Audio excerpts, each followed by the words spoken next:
Howdy, howdy. I hope everybody's having a wonderful day. I just wanted to talk a little bit about just recently, a year and a half or so ago, when Russia decided to attack Ukraine. My wife said, "You know what? I thought Putin was smarter than that." And, I kind of agreed. And even though I said, I don't like him that much because sometimes he poisons his opposition and things, but I was just trying to figure out. It seemed like very aggressive. But, you know, I know Tulsi Gabbard said, well, if they wouldn't have joined NATO, it wouldn't have happened. Now, would you like to have Russian missiles in Mexico pointed our way so we didn't have much chance to shoot them down? Well, I would think not. So NATO expansion really is what kind of caused this to come about. Now, 6 months in, Zelensky was ready to talk with Putin and just, kind of call this whole thing off. But I think Biden said, no, we got your back. Just, we'll give you more weapons and you can be part of NATO. And then that way you can have missiles pointed at Russia, and then it'll make Russia weaker and we'll degrade them.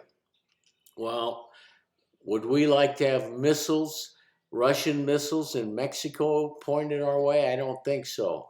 So this NATO expansion, I guess even it started maybe with Bill Clinton, but it was really didn't ramp up. Now Bush and Cheney and Rumsfeld, they made sure, hey, we're going to ramp this thing up. And so it really didn't make Putin feel that great. Now, I can understand that and Ukrainians, when Stalin killed, we don't know whether it was 3 million or 12 million, so whether it was half or double the Holocaust, but the Holodomor, the great starvation in Ukraine by Stalin, that was 90 years ago. We've had, Russia's had presidents since then, like Gorbachev, who was just trying to create peace and glasnost and openness. And so when you got that, so there's been some people that really wanted to make life better around the world for everybody. And I have to say Gorbachev was one of those. Now, Gorbachev said, look, I'm going to let some of these countries go. We're going to let the Iron Curtain down, but do not expand NATO. We don't want missiles on our border. And all the guys on our side said, yeah, we're not going to put missiles on your border. And you know what? We are expanded NATO and we're putting missiles on their border. So that was the reaction. Instead of degrading Russia, it ended up, once they got the ball rolling, saying, this is where we draw the line in the sand, they got stronger. They're producing. Now they're getting battle hardened. And everybody here is running out of ammunition, at least for Ukraine, and maybe not for Israel at this point. So anyway, I don't think we will want Biden's push for NATO expansion. It's a neocon agenda. It's not a middle class agenda. I think the middle class, if it was allowed to grow around the world, then hardcore, communist extremists, fascist extremists, and certain capitalist extremists would not have as much power. It's supposed to be more power for the people, especially in this country. So I think Putin was kind of wanting to look out for his own folks, even though, some of the stuff 90 years ago that Stalin did was horrendous. And why would Russia want to run all of Ukraine when there's a memory of what Stalin did? Do you want to have to hold a lot of people that have memories of something they really hate? No, but he still wants access to ports and the Black Sea, the Caspian Sea, or whatever, warm water ports. So anyway, that's so I think we need a stronger world middle class, and by pushing NATO expansion, this is the reaction. And then Biden, he's gotten us, to where we're going to look like the weak ones, when everybody could have, said, oh, yeah, let Ukraine stay neutral. Let a lot of them stay neutral.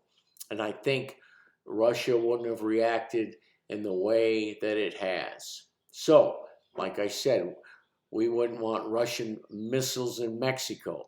So the neocon NATO expansion is not making Russia happy any more than it would have made us happy to have the missiles in Mexico. And some of the folks in leaders behind the scenes in Europe are saying, hey, you know what, this is pushing a little far. So I think the United States has a little bit of agenda that they're not telling us about. You say freedom of the press, well, I don't know. Western media is not saying that it's Russia, NATO expansion. And so Russia, I don't think, wanted to even go in Ukraine in the first place if they would have just stayed neutral. So we've not only strengthened a country that crosses 11 time zones and has resources for the next 200 years, but Biden also can't see what's best for this country, where, licking corrupt Netanyahu's prostrate. I mean, he's got his head up where you can't see, so the tail is wagging the dog. So over in Israel, we're just giving him the blank check. And so Biden is not only, now he's got millions of Muslims that wouldn't have had an issue with us if we wouldn't have been pushing this. I've seen it on TV. As far as the eye can see, all this death to America. We don't need people saying death to America. And then not only does Biden got his head where it doesn't belong with Netanyahu, but he's also got the border wide open to make it easier for all this hate and discontented people to just walk right across our border and make it easier for them to, have a terrorist attack. So the problem is the NATO expansion is the military industrial complex says, yeah, more money for special interest groups, and then more money, senators and congressmen getting paid, by, was it IPEC, the Israel lobby, and it's our country.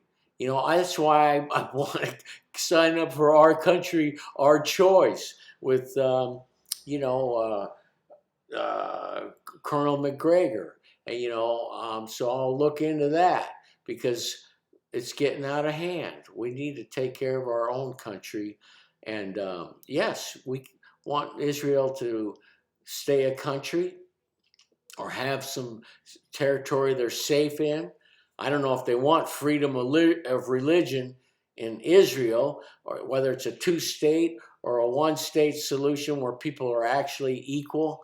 But we are pushing what apparently is a genocide. I'm not saying that, Turkey's never done a Christian genocide or anybody else hasn't done anything, but it's, it's 2024. So we got to act a little grown up before we destroy ourselves and have a little, diplomacy. And the Western media is a little bit on one-sided. It's just saying, Israel could do no wrong, and it's got to be balanced. And we got to take care of our country, and we don't need the people running it to be arrogant, ignorant, and on a power trip, and then, wanting their way all the way. I think diplomacy will go a long way, whoever it's with. And if it doesn't, like I say, there's ways of doing things, but not by creating hate and discontent. The invisible stick, to walk softly, have a little invisible stick that nudges people around, that are getting way out of line. But for us to be this far out of line, that's insanity. Anyway, I hope everybody has a great day, and we got to get out there. I'm not saying Muslims walk on water any more than Jews walk on water, but we need to take care of ourselves and let diplomacy prevail and get a little bit of a middle class, take care of our environment, and have a growing middle class worldwide. And there'll be a lot less killing, because we are not in a position to have troops on the ground and knock out Iran. And for what? I think if people had more diplomacy, they would become less extreme in every country. Anyway, thanks for your time. Catch you on the rebound. Bye.